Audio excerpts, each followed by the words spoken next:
Se dice que no hay trabajo más solitario que el de un velador de panteón, un guardián de los silencios.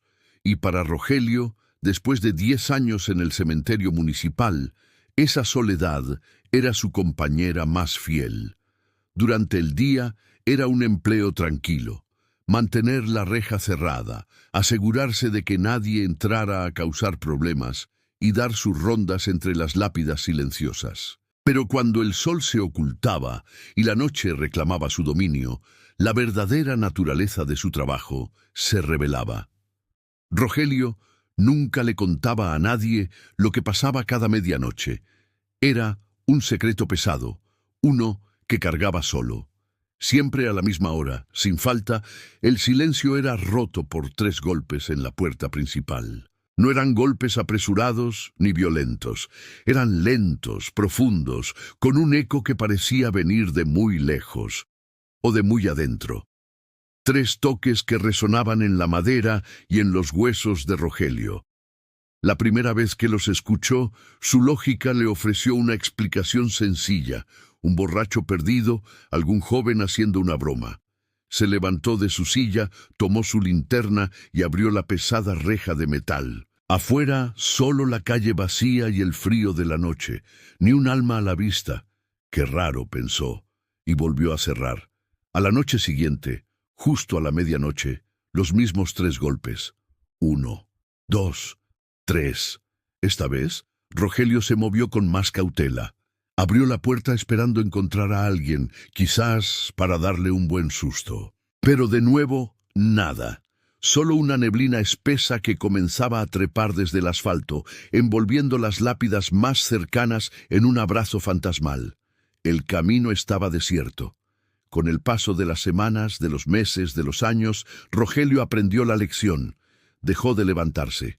Dejó de abrir. Cuando el reloj marcaba las 12, simplemente se sentaba en su caseta, escuchaba los 3 golpes solemnes, rezaba un par de oraciones en voz baja y esperaba a que la presencia, fuera lo que fuera, se marchara. Se había acostumbrado a su visitante invisible, pero una noche de octubre todo cambió. La atmósfera se sentía distinta, cargada de una electricidad helada. El viento soplaba con más fuerza, haciendo silbar las ramas secas de los árboles, y a la medianoche los golpes retumbaron.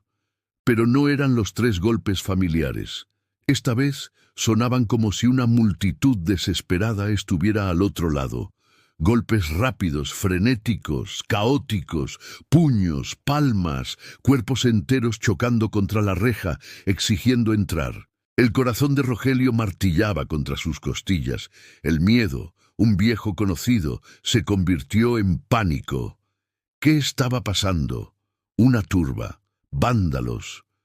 Tomó su linterna más potente y con un valor que no sabía que tenía, corrió hacia la entrada y abrió la reja de par en par. Afuera el mismo vacío de siempre, la calle solitaria, la neblina, el silencio. Ni un alma. Confundido y con el pulso desbocado, Rogelio se dio la vuelta para volver a su caseta. Fue entonces cuando su linterna iluminó algo que le heló la sangre. Dentro del panteón, una de las tumbas más recientes, la de un hombre enterrado hacía apenas unos días, estaba removida. La tierra estaba revuelta, esparcida a los lados, como si alguien hubiera escarbado frenéticamente desde abajo para salir. Con pasos temblorosos, se acercó. El haz de luz de su linterna bailaba sobre el montículo de tierra abierto. El agujero era profundo, oscuro. Apuntó la luz hacia el fondo y vio el ataúd. Estaba cerrado. Rogelio soltó un suspiro de alivio.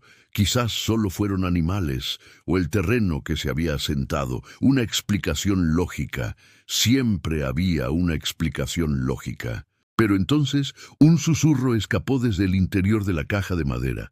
Una voz rasposa, ahogada por la tierra. «Rogelio, ábreme». Un grito desgarrador se le escapó del pecho. Retrocedió tropezando, cayendo de espaldas sobre la hierba húmeda. El terror lo paralizó. Antes de que pudiera ponerse de pie y huir, un recuerdo terrible lo golpeó con la fuerza de un rayo. Él recordaba perfectamente esa tumba. Recordaba al hombre que yacía allí. Había sido enterrado solo 3 días antes, y Rogelio mismo había ayudado a los sepultureros a bajar el ataúd y echar las primeras paladas de tierra. No supo cómo, pero logró arrastrarse de vuelta a su caseta, cerró la puerta con llave, se acurrucó en un rincón y esperó, temblando, a que los primeros rayos del sol disiparan las sombras. No le dijo nada a nadie. ¿Quién le creería? Lo tomarían por loco, lo despedirían. Los días siguientes fueron una tortura. Cada noche, a la medianoche, los golpes volvían. A veces eran 3, a veces era la multitud frenética, pero ahora siempre iban seguidos de lo mismo. Al amanecer, Rogelio encontraba una nueva tumba removida, una diferente cada noche. Parecía una rutina macabra, como si un residente del panteón se levantara, caminara hasta la puerta principal para tocar, y al no recibir respuesta, simplemente regresara a su descanso eterno. Una madrugada, su jefe le pidió algo rutinario: revisar los registros de entierros para confirmar unas fechas. Mientras pasaba las páginas de los viejos libros polvorientos, sus ojos se detuvieron en los nombres de las tumbas que había encontrado abiertas. Se quedó helado. Su mente se negaba a procesar lo que leía. Varias de esas tumbas pertenecían a personas que habían muerto hacía décadas, 50, 60, 80 años atrás. Mucho antes de que él naciera, mucho antes de que empezara a trabajar allí. Desde ese día, Rogelio vive con un miedo secreto que lo consume lentamente. Cada noche se sienta en su caseta y escucha los golpes en la reja. A veces son 3, a veces son muchos, pero ya nunca, jamás vuelve a abrir. Porque ahora comprende la verdad.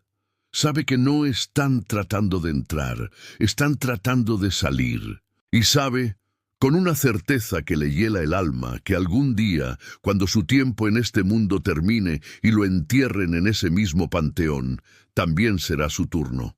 Su turno de levantarse en la oscuridad, caminar entre las lápidas, llegar hasta la reja cerrada y golpear 3 veces, esperando desesperadamente que el nuevo velador sea lo suficientemente ingenuo como para dejarlo salir. Gracias por acompañarme en esta historia.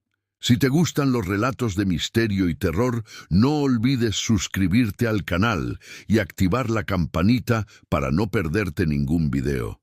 Nos vemos en la próxima noche de misterio.